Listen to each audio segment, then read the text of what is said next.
Okay. We got Daredevil. Daredevil is in the MCU officially. Yes, Matt Murdock was in the MCU because of Spider-Man No Way Home. But now Daredevil in the flesh, or the suit, is in the MCU via She-Hulk episode 8. Ribbit and Rip It. Life would be so much easier if I was just Jen. I think you're in a unique position to do some real good. Jen Walters can use the law to help people when society fails them. She-Hulk can help people when the law fails them. This guy's really kind of doing it for me. I liked it.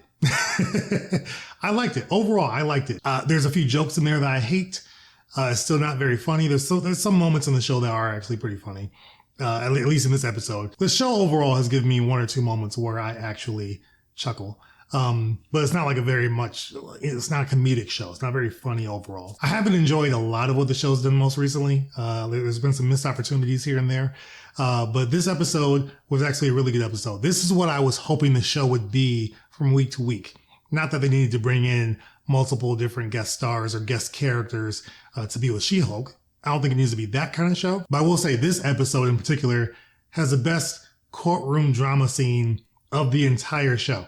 Matt Murdock coming in and just kind of showing his chops within the legal sense was fantastic. The quick line that the Sokovia Accords have been done away with, more or less. They had a lot of different pieces here that really shows you, okay, this is what the world is like in this moment. And it's just in quick little lines. I thought that was great. And also just the back and forth between Matt Murdock and Jennifer Walters was fantastic. Just their chemistry between Jen Walters and between She-Hulk. I mean, they're the same person, but just seeing their chemistry in this episode was great. I'd love to see more of that. I know he's only in this episode, but it was fantastic. And a lot of aspects of this episode worked for me. It's very rewatchable to me. I've watched it like 3 times already. So from that aspect, I think it's great. Even the walk of shame that Daredevil does towards the end of the episode, I think is hilarious. It's funny. But for those that are like, this isn't Daredevil, it is. Come on. There's a lot of moments where we saw a lighter side of him in the original show on Netflix. It was more dark because the overall show was just a darker depiction of Daredevil. There's some moments where I was thinking of Ben Affleck's Daredevil, just in the cheekiness that he played in that version with Elektra and things of that nature. You see some of that here too, but it's got to be a little bit different. It can't just be all dark and dreary all the time, especially in this scenario because he's in LA. He's not in New York. He's not in Hell's Kitchen. He's not more or less, doing what he does in his realm of New York. Also, listen up. This is still Jen's story. There's many moments where she says, this is my show. Even in the previously on section of this show where they go over what's happened before, she says previously on my show. She says that many times. She's still the narrator of her story. She's still the narrator of this show. It's all from her perspective.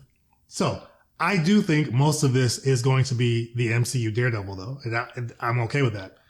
Much more comic accurate. Even in just the movement and the fighting, I thought was great. It's going to be a little bit more over the top. It's not going to be as realistic as the Netflix show. I'm fine with that as well.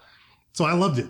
Daredevil here, I loved. Matt Murdock, I thought was even better. And to be honest, with the Netflix series, I felt like Daredevil and Matt Murdock were, while again, the same person, their personas were very much the same as well.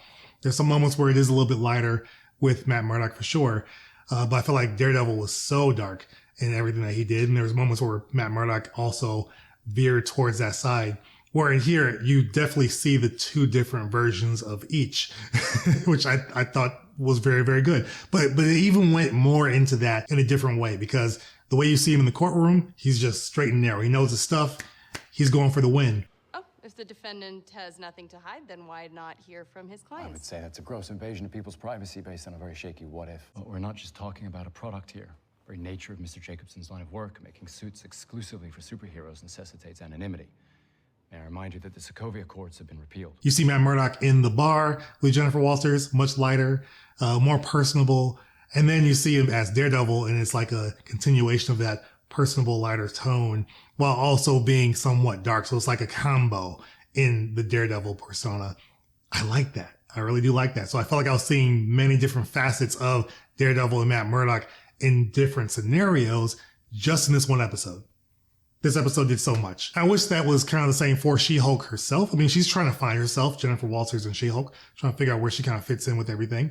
So I like that aspect of it, but I feel like we've kind of gotten away from that a little bit. Even though, yes, she's trying to find love. She's trying to find someone who accepts her for both Jen Walters and She-Hulk, and Daredevil definitely did. So that was just cool to see from that aspect, because you want her to get that win, and she gets it definitely in this episode. But the issues I've had with the show lately are that it's just dragging along a little bit. It's not very funny overall, but it's also just dragging along. I feel like they could have made some changes in certain episodes to help this flow a little bit better.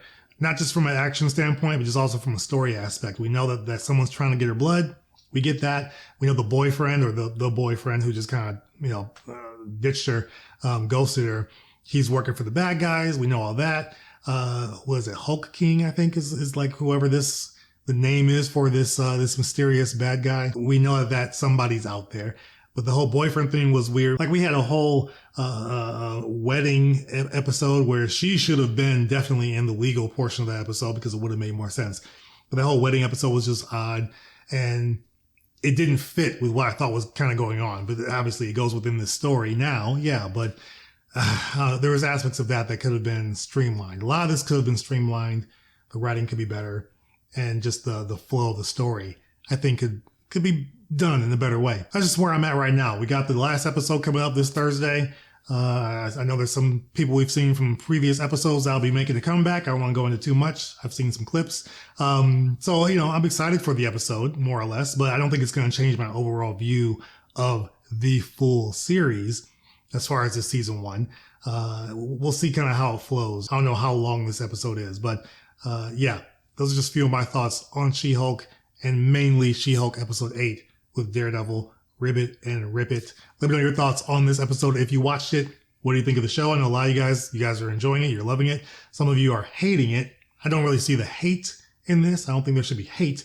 There's some dislike for sure, because there's a lot of issues with it, but the hate, I'm not really with you on that. But let me know just overall your thoughts on the show, She-Hulk season 1, with the last episode coming up this week. Members, subscribers, watchers, appreciate you guys for all the support you give. I think it's awesome to see. If you're a watcher, hit that subscribe button down below. It's free to do. Also hit that like button, also free, and it helps the channel in a big, big way. I'd appreciate it. Other than that, that's all I got for you guys on this one. I will see you as always on the next video. Take care.